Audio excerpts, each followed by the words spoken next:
Nina. I am a certified athletic trainer. I work here as part of physical therapy PT with Dr. Heather McGill. Prior to coming here, I was a collegiate athletic trainer and physician extender. So physician extenders are kind of like PAs for orthopedic surgeons. So I was on the field, in the OR, in private clinic, day in and day out with my surgeon. But now we work with people who are more athletically minded, but weekend warriors, high school athletes, marathon runners, all sorts of different clients. We're going to be, and let Heather introduce herself real quick as well. And like Nina said, I've been here for 4 years. Nina's been here with me for 2 years. My specialty is sports medicine, and we see a whole wide population of patients, all the way from down like ages 4, 6, young pediatric patients, all the way up to professional athletes. And in everything, we always put the athlete as our center point, and it's really just about figuring out and working collaboratively with a team of trainers, physicians, surgeons, chiropractors, and really creating a team approach for managing our patients and athletes. And so, yeah. And before being here, I've been here for 4 years, and before I was here, I was in a more traditional private setting, and have been practicing up in Northern California for 8 years. All right, but we are here to talk about essential considerations for pregnant clients. So we're going to start with a little bit of an anatomy review. So we're going to go through a couple of different important week landmarks to keep in mind and what's going to change as we go through that. So 10 weeks pregnant. Picture fits really well. Somebody in the pipes. That's great. So this mama just found out that she's pregnant. She's probably not telling a lot of people yet. She's still in that first trimester. We want to be really mindful of if that pregnancy is going to be sustainable or not. But in our profession, we get to find out sooner. People are going to be sharing that information. We're generally the second or third person to find out. So being really respectful to that individual experience. So if I were to say, "You're pregnant," who's excited? And who's kind of terrified, kind of nauseous, kind of wants nothing to do with that. So our mamas are still going through that as well. But not every pregnancy is planned.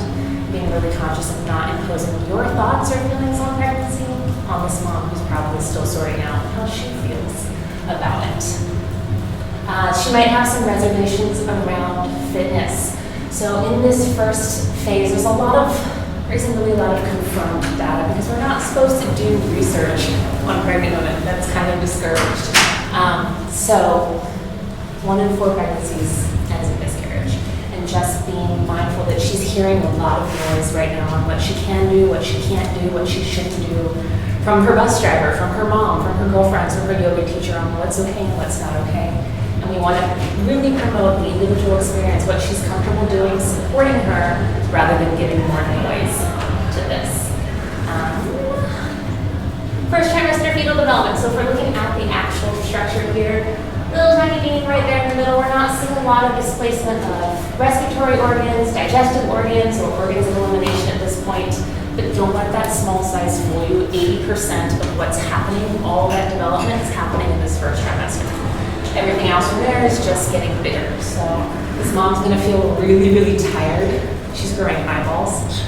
She's doing a lot of work on the inside, so you might see some of these clients disappear for a little while. They might not be up to that. And they might come back, they might not, but just knowing that everyone's gonna experience this a little bit differently. And again, with that smaller size, prone exercises are actually still okay up until around week 10 because of the very small displacement. The top of the uterus, the fundus, is still well below the navel line, which is right around here. She's still got plenty of real estate here in the front, so that if she's comfortable laying on her stomach, that's still okay. Not quite as relevant for what we're doing with personal training, but if any of you are doing group exercise or transition between movements, yoga, knowing when you can still do prone is important. 20 weeks, we're seeing way more growth here. So we're well into the second trimester. Mom's gonna be feeling a lot better. She might not even realize how crappy she felt until she gets here. But now we need to start being mindful of individual anatomy. So if you're looking at me, from the bottom of my breast line to the top of my hip line, I have a certain amount of real estate. Baby's gonna take up a relatively predictable amount of real estate, whether it's vertically or on someone who has a smaller torso horizontally. So just knowing that you can't really judge people by their size, and you can't put them in buckets by trimester anymore. It's going to be about the mobility that she does have, what she's able to do, rather than just relying on that number to predict what exercises are important. So So now we're seeing, like I mentioned before, that that top of the uterus is much higher. We're starting to notice some compression of the large intestine, not as much into the higher organs yet. We've still got some room in the bladder, so she's still moving and feeling okay.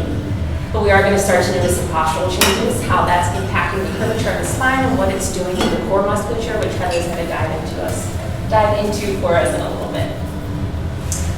28 weeks.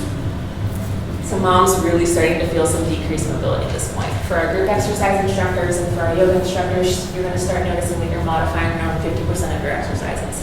This is the time when she needs to come out generally of those group classes and start focusing on prenatal classes or more specific pregnancy classes. We have the opportunity to modify everything for them. So just being mindful of what you can and can't do at this stage, again, based on how that mom is feeling and how she's moving overall. We're going to start to notice some impact on digestion. So the hormones in pregnancy are going to impact the ability of the smooth muscle tissue, the muscles in the large and small intestines to move food. So she might not be able to eat 2 hours before and still make it through her whole workout like she used to before she was pregnant. So just being mindful of how long you keep her in upright positions and giving her lots of rest as she needs it. 36 weeks. We've got a full-size babe there almost. So you're going to be noticing a lot of compression up at the top. Now it's going to feel really difficult to take a deep breath in. We're going to dive into how the diaphragm functions a little bit more. But important to incorporate some lateral bending movements to try and get some more expansion through that, try and take some pressure off of what she's feeling, allow her to take more of a deep breath. For some of our moms who are more cardiovascular focused, she might need to start modifying what she expects of herself, knowing that she doesn't have the same capacity to breathe in as well, just due to lack of real estate. She's also going to be having a decreased appetite. I believe somewhere right around in here used to be our stomach. So considering kind of what I said before, knowing that she has that decreased digestion process and now she can't eat nearly as much as she was eating before, being mindful of how much energy she has and just what she can and can't do in a fitness setting because of that. 40 weeks. This baby's done. So we're looking at maximum compression of the bladder at this point. So being patient with interrupting workouts, moving things around as you need to allow mom to do whatever she needs to do. We're also going to be seeing a lot of impact on the pelvis and on the femurs, which is going to create some external rotation, that mom waddle that we tend to notice a little bit more. That's going to put a lot of pressure on the sciatic nerves, which sit in that posterior area. So trying to cue feet forward when we can. But also being mindful that the biggest thing right now is going to be stability, that she's dealing with a totally different body shape than she had just a short 9 months ago. So cueing her to stand as wide as she needs to in standing. And again, because she has changed so much in a relatively short period of time, her proprioception is really thrown off. So visual cueing is going to be really important for a lot of people, that mirroring what you want them to do, because she hasn't seen her feet in a while, so she doesn't know whether they're here or they're here. Most of our clients don't know that anyway, and they can see their feet. So trying to give them a little bit of support, and again, stability being the most important thing for this phase. Last anatomy photo. So this is the external view of the internal organs. We're going to talk a little bit about ligaments. So this is the round ligament. It attaches from the top, the horn of the uterus, and it comes down to the internal aspect of the external genitalia, that labia majora there. That's what's going to help control any kind of twisting or rotation. Babies move around a lot, but we don't want them to have too much freedom in the body cavity here. So those ligaments, because of the rapid growth, are going to feel a lot of stress and tension. Being really mindful of how you're transitioning between exercises, whether you're getting them up and down and spinning back and forth. You want to try and decrease that when you can. If anyone's had any kind of ligament damage or stresses or strains, that's really painful. So there are different support systems, elastic bands, taping, things that mom can look into to give her some more support. But our job is to make sure that we're decreasing that rotational stress whenever possible.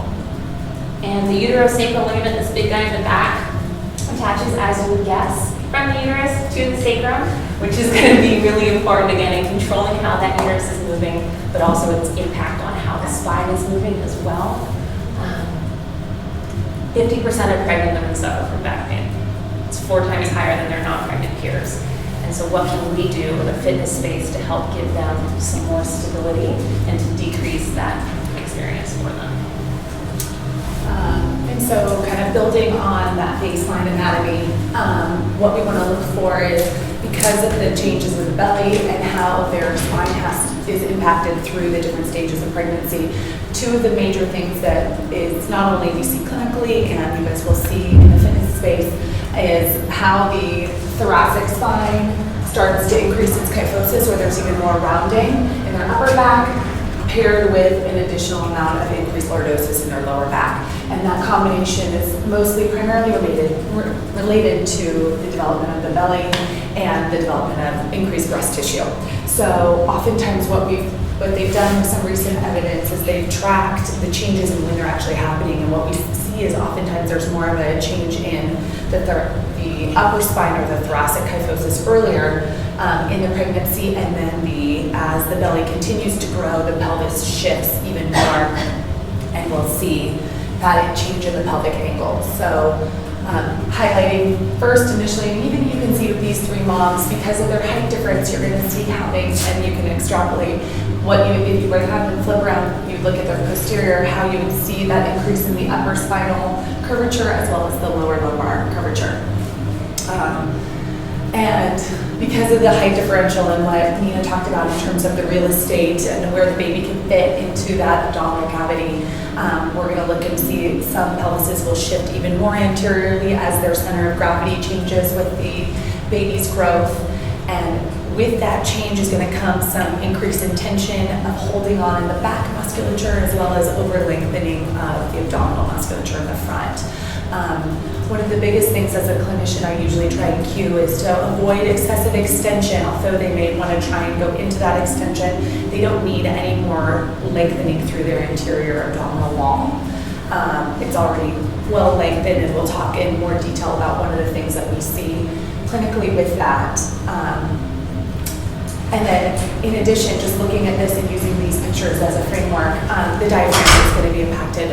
What Nina talked about in terms of the anatomy and where the baby's resting, what we want to think about is your diaphragm is basically that ceiling of the abdominal cavity. And so, with not only the change in the pelvis that's going to impact how the pelvic floor musculature is resting, we also are going to get a change in the diaphragm and how much it can elevate and depress. So during a normal inhalation, the diaphragm should drop, and it's not going to be able to drop as much because of the baby. So we'll get a change in more rib cage expansion during more normal breathing mechanics, and then on the other side during that exhalation, it can't elevate as much either.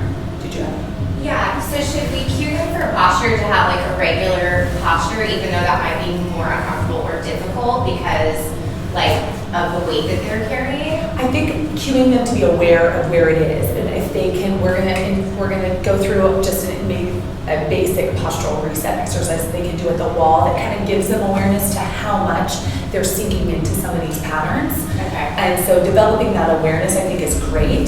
They may not be able to get comfortable or have the strength, and that's where you guys have an opportunity to help give them some tools that we'll go out through on the turf in the second half of what they can be doing to help build some of that upper spine strength so they can offset the weight of the breast tissue, as well as cueing to maintain as much strength and stability through their abdominal wall as it continues to grow to help offset that lordosis. I think one of the biggest things in working with some of the PM&R doctors here, physical medicine and rehab doctors who specialize in pregnancy. There's one amazing doctor that I'm happy to email her contact information afterwards. We'll send a follow-up email. But she talks a lot about how there isn't just one kind of low back pain with pregnant mothers, and there's a lot of different options that they have. And so if your client is complaining about progressive back pain that is becoming more debilitating throughout their pregnancy and as they gain weight, they have options. And so knowing when to loop in another professional to get some guidance on what are the best practices that they can be doing. And one of the things that you guys may or may not be familiar with is a good old condition called diastasis recti. And what we know is that by 35 weeks, every single woman has some degree of separation of their abdominal wall during pregnancy. And normal is around 2.5 centimeters or 2 fingers width. And what you'll see is pretty just normal separation. What can also happen is some sort of asymmetrical patterning. And so if you're looking left to right, it can either be central more on the navel. It can also, based on how they're carrying that baby, it can really expand and separate a lot more below the belly button, above the belly button, or really completely open. Usually as a clinician, there's some testing that we can do hands-on for you guys. You'll be able to see it to a certain extent depending on the kind of clothing, and they'll probably give you some feedback if you're working one-on-one with them. What to keep in mind is that we don't, and we'll go through this again when we're out on the turf, is avoiding curl-ups or crunches, because although you think, oh, I want to tighten my core, we don't want to tighten it by going into that sagittal plane pattern. And then the other one is any sort of leg lowering based exercise. And oftentimes we think, oh, well, that's an indirect way to load the core, but it actually puts a lot more stress on that anterior abdominal wall. So those are two kind of exercises to avoid when we're thinking about how best to address their evolving abdominal strength and support. So these are the variations. I always forget this on the side. Timeline for healing. Healing will start once that baby has been delivered. And really what we find is that there's a pretty significant amount of healing that happens within the first 8 weeks to 16 weeks. So by around 4 months, they're going to be getting close to 50% resolution of this in most cases. And if this is something that they're still communicating with you about, best kind of practice is to really encourage them to talk to their medical doctor about what to be doing next, or if they are connected with a pelvic floor or a PT, they can work through some strategies about how to be better optimizing it so that they can get their abdominal strength and support back to normal as best as possible. And this is just a little empowering quote we have about how, as they're going through these musculoskeletal changes during pregnancy, this is a great time throughout that they can really encourage, that we can be encouraging exercise. It has so many great benefits, and what we want to remind them is that whatever they're feeling like they can do and however we can support them, it is all about them having a healthy pregnancy and staying active and moving to the best of their capacity. Benefits of exercise. So just going through a couple of key points of why we want to encourage them to keep moving as much as they can. Increase VO2 max. So there's some general guidelines about what is appropriate for moderate intensity. Nina will go into the specifics about that. But the exciting thing is during this pregnancy, they're going to be able to have a higher VO2 max, which means they do have the capacity to be able to do more and for longer durations. So giving them some signs about what to be aware of in case they are starting to feel some dizziness and some other side effects of the exercise, but they're going to have the capacity to do more if their energy level is supportive of it. A lot more volume. So obviously with the pregnancy, there's increased blood volume, there's going to be increased blood circulating throughout the body, which can be a great benefit of exercise. One of the side notes that we want to remind them is they may get increased swelling. And so just giving them some strategies of, doing things as they can to take breaks, put their legs up, help to resolve some of this swelling that is accompanied with the increased blood volume and the increased mass. Target heart rate is going to vary throughout the pregnancy. And so what Nina will talk about in a little bit more detail is better ways to track how their level of exertion and what's appropriate, and going with the perceived rate versus specific targeting, because it's going to change throughout the pregnancy. We don't want to use that as a marker of what the best way to know the appropriate level of exertion. And then a couple of key points on the fetal response of what's happening to the baby when the mother is exercising is that the baby gets the benefit of feeling everything that the mom is doing, which is great. There's no significant evidence to support there's any problem with blood flow, and so we want to reassure them that as long as the mom is feeling good, that they should continue to exercise, and that there's not going to be any sort of negative impact to the baby within given parameters. If you have a patient or an athlete that is dealing with much higher level endurance athlete or much higher level of goal setting for their fitness, that's when they really want to be working with their OB to make sure that they're tracking their baby as it's growing and they're staying within safe parameters if they have really high level fitness goals, professional athletes, or really endurance-based clients. All right, so some foundations to go over. We're thinking about our exercise prescription. Intensity is one of the big things that we keep in mind. So like Heather mentioned, heart rate isn't going to be as useful to us for our pregnant clients. And there's actually a lot of data showing that heart rate monitors are kind of touch and go anyway. You've got those ones on your wrist, so moms, we're just going to let those go for now. But razor perceived exertion are going to be really helpful. So those kind of gold standard for this PPE scale is going to be, it's called Borgs. It's a scale from 6 to 20, and it's really confusing. But establishing a scale that makes the most sense for you and your client, checking in with what feels like a 1, what feels really easy and relaxing to her, what feels like a 10. And as you introduce new things, or just based on how she's doing that day, consistently checking in to make sure she's at a level that feels good. You don't want to push her to the top of that scale. In terms of duration, the guidelines recommend 45 minutes of duration for exercise. This might vary based on how fit your mom was before her pregnancy, but there are a couple of things to keep in mind on how they found that number. The first one is going to be energy balance. So how much energy mom's expending to grow another human versus how much energy she's taking in and how long that energy can sustain her. Kind of those things about digestion and availability that I mentioned before in anatomy. And then thermoregulation is the really big one that plays a role in duration of exercise. So I wrote down all the numbers for this.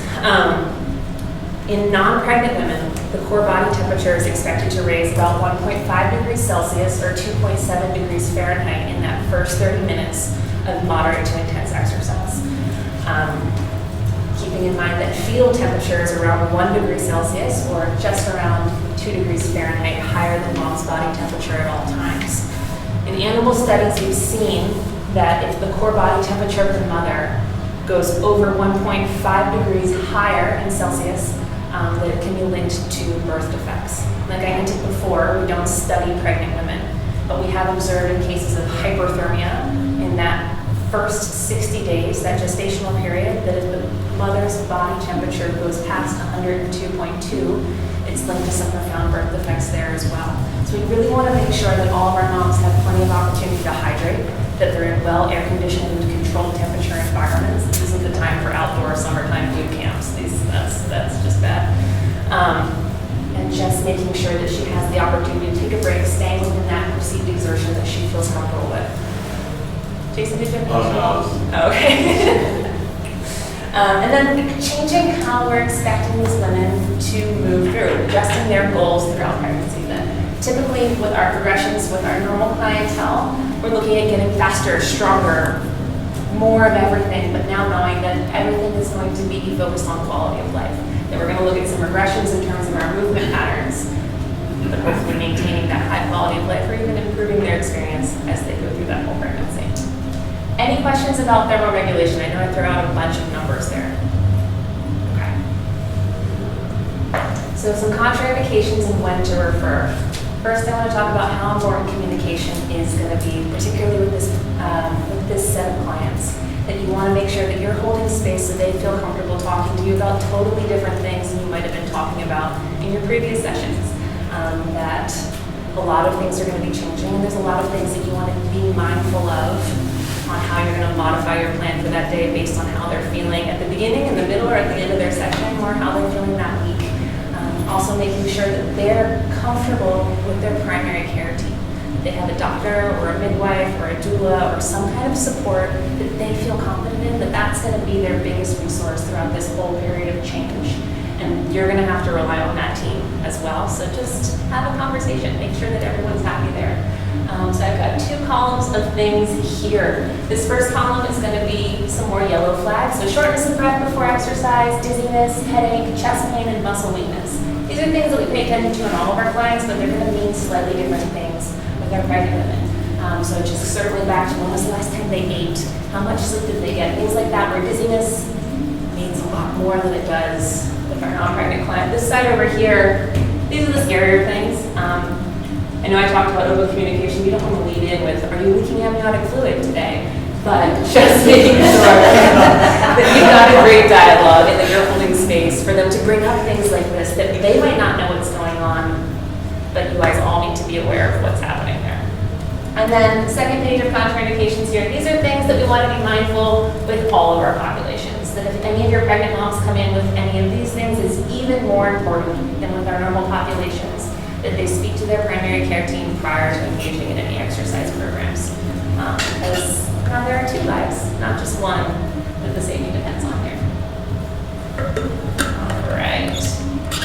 But this is a great time for people to start adopting really high lifestyle modifications.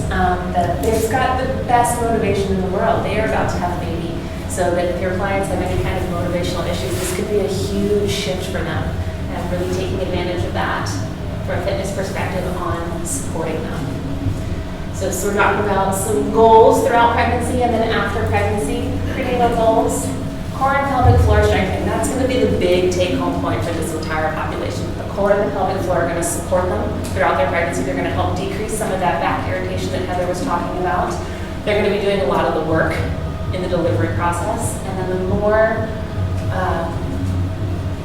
strengthened we have those muscles beforehand, the better their recovery is going to be afterwards. So just making sure that they're doing everything they can. That prehab, if you will, that pre-surgery, post-surgery, how we look at injuries, it applies here as well. Decreased risk of complications and injury. So gestational diabetes is a really important thing to keep in mind. Women are 70% more likely to develop type 2 diabetes in the 28 years postpartum if they have gestational diabetes. There's also a lot of complications that we see in the infants as well, mothers who have gestational diabetes. And just 90 minutes of leisure activity, not even fitness activity, getting up, going for a walk per week yields a 46% decreased risk of gestational diabetes. So we're doing really great and important work that if you feel like you're not, if your mom is feeling like she's not reaching that level that she wanted to before she got pregnant, just reminding her of how important doing what she can consistently is, rather than letting her feel guilty about anything. Decreased risk of injury. So as I mentioned before, proprioception is going to be all sorts of off. She's got this huge counterbalance in front of her. Balance and stability are really important to keep in mind, making sure that she's comfortable moving and transitioning in and out of her daily life activities, and also in a fitness setting to decrease any risks of falls. Preparation for baby. So she's about to have a 6 or 8 or 10-pound bundle of joy that she gets to lift up, that she gets to hold in front of her, that she gets to lean over and put into a crib, that she gets to carry in a 15-pound car carrier. Grip strength and upper body strength are going to be really important. And then circling back to core, how are we supporting the load in front of us, the load that's going to get progressively bigger. And then socialization and community, making sure that mom still feels important. She still feels like she's achieving what she wants to for herself, keeping her routines as consistent as we can, and then encouraging her to reach out to her pregnant community because she's about to undergo a totally new lifestyle, and making sure that we're supporting her as she transitions into that. And as part of this process, one of the things that we want to be aware of is the incidence of depression that can happen either more clinically more prevalent postpartum, post-delivery, but can also show up with signs ahead of time. And so just when you're having those conversations, this is one of those things that being aware of what, if they start to have any sort of habit changes or emotional, like lack of humor, anxiety, sleeplessness, and start communicating with those, listening to those signs, and then encouraging them to reach out to their primary team, talking to their OB, and having resources and knowing to continue to encourage them to seek help if they need it.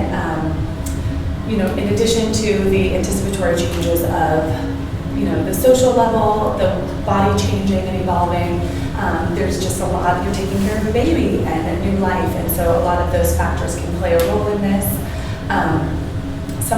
There are some well-established guidelines and tests that as a clinician we can do, and I think the most important takeaway for as trainers is to just listen to the signs and then know when to encourage them to talk to somebody if you feel like it's something that needs to be addressed. And that's where it comes into the next steps of encouraging them in that capacity. This is not something that I want to take on my own. I usually refer out as well. But knowing those signs and being able to adjust and adapt accordingly. All right, so nutrition and weight. So ideal weight during pregnancy. We don't get to help them with that. That's going to be something that their primary medical team dictates. A lot of women need to gain weight during pregnancy, not lose weight. And we typically work with a clientele that wants to either lose or maintain their weight where they're at. So just with those clients who have had those goals in the past, who are really focused on numbers, trying to encourage them to focus on what they're doing for their baby, how they're supporting themselves, how they're supporting that new life, rather than worrying about what the scale says right now. This is going to be a really sensitive time for a lot of women, and fitness is a really intimidating space. So just trying to connect all of those dots for them and support them and try and shift how you're having those goal-setting conversations. While we're talking about weight, additional calories are important, but we hear a lot of people talking about how they're eating for 2, or they're having dessert for 2. So I've broken down by trimester how many additional calories are recommended. So in that first trimester, 0 additional calories are recommended. Fancy that. And in second trimester, it's 300 to 350. Which is around how much I just sucked down before talking to all of you in this little guy. A little bit more in third trimester, and then the most in breastfeeding phases. So these numbers can be really helpful for people who are more of those endurance, very competitive athletes. Seeing these numbers might give them a better framework if they're used to aggressively tracking what they're doing, but then circling back to knowing what's most important for them, for their bodies, and for their babies as well. This can also be a helpful conversation if you have someone who is overindulging dramatically and you're worried about what they're doing, if they're circling into that gestational diabetes red zone, things like that, where these can be some numbers that are helpful for people to see. Food choices and quality. So we as trainers can have a lot of conversations on food recommendations, getting plenty of fruits and vegetables, limiting extra sugars, high quality organic choices. But there's a lot of do's and don'ts with food choices for pregnant women, what they can't have based on safety. So encouraging them to contact resources who know a little bit more about what they can and can't do, because this is a medical condition. Pregnancy is a medical condition, and that falls out of our scope, unfortunately, from a fitness perspective, of what we can recommend and what we shouldn't really mess around with. And the baby is born. Hopefully healthy and happy, and transitioning into kind of the client wanting to get back into fitness and knowing what's smart, what's safe, when to do it. And it always depends. A lot of it depends on how the pregnancy or the delivery went, So whether they had a C-section or if they're waiting complications, they had to spend more time in the hospital. Are all going to be factors in when they should return to fitness. Obviously, they're going to need to get clearance from their doctor. And oftentimes they can start doing something active as early as 1 to 2 weeks, and other will wait until 4 to 6 weeks. So in this early post-delivery phase, the most important thing is to optimize tissue healing. Tissue healing of the pelvic floor musculature that could have been compromised and or needed any sort of surgical repair. That is where we're going to let the MD, her delivery team, give some guidelines on when she's safe to start doing stuff. Usually, most mothers will hopefully want to start just moving and walking within the first 1 to 2 weeks based on how their pelvic floor is feeling and how comfortable they are, and also how much sleep they're getting. And then transitioning into pelvic floor retraining. A lot of the progressive doctors and delivery teams now will give them some parameters on what they should start doing postpartum in order to start kind of reactivating and reestablishing their pelvic floor musculature. During that delivery, it's been overstretched and obviously had to work excessively to deliver the baby. And so what we want to remember is not just doing long sustained contractions, but learning how to engage their pelvic floor again without kind of co-contraction of their abdominals, their inner thighs, and their glutes. And just actually, one of the easiest cues that I usually tell patients to think about is, can they stop the flow of urine? And that's all the muscles that they need. And so if they're having to do a big excessive brace, it's probably too much and is over-recruiting what they're trying to retrain. So I think for us, we want to remember the pelvic floor is the basement of that abdominal cavity, and if they can't figure out how to engage their pelvic floor, it's going to give us a little bit of restrictions on how aggressively we can be advancing and progressing their postpartum fitness, because we want to make sure that that abdominal cavity is intact and well supported. So while they're kind of in the same post-delivery phase, as they're relearning how to engage those pelvic floor muscles, we want to get them moving again, especially because they now, hopefully, whether or not they've opted to breastfeed or not, they're going to have some enlargement of their breast tissue, and they're holding that baby. There's going to be a lot more of that folded shoulder posturing. So we want to be encouraging them some things that they can do to open up, get some length through their pecs and their chest wall, and help to start to develop some of that back strength so they can hold and, like Nina talked about, engage in all those different positions that they'll be with the baby. And then we also, when they're ready, start working on rebuilding that cardiovascular fitness. As their hormonal levels start to normalize again, and as they start to get a little bit more energy back, depending on the baby's sleep patterns and their own sleep patterns, we'll want to go based on that kind of perceived exertion again, and start just having them engage in exercise at a moderate towards higher level intensity as their body is ready. And then foundational strength. So depending on, again, the parameters around how their early post-delivery kind of period went, we want to start introducing some strength training. I find that body weight, and we're going to introduce some just band resistance, basic exercises they can do at the home, depending on how quickly they can get back into seeing you, giving them some tools that they can incorporate into when the baby's sleeping, to start building that foundational strength, not only of their trunk musculature again, but also of their legs and their upper body, like what Nina talked about. So those are going to be the main goals. And then lastly, return to sport. One of the things to remember is that oftentimes the pelvic floor will not normalize for up to 4 to 6 months post-delivery. So there isn't a really steadfast, hard timeline on when they should start returning to impact, but if they're having any sort of reported issues with urinary incontinence, leakage, that should normalize within the first 2 to 4 weeks. Obviously, there's always a gray zone of how much it can change. It's going to go years. But normally, if there hasn't been a pretty profound resolution of that leakage and that urinary incontinence by 6 months, it's a conversation to be having about maybe things that they can start incorporating into their activities to help support that. And question.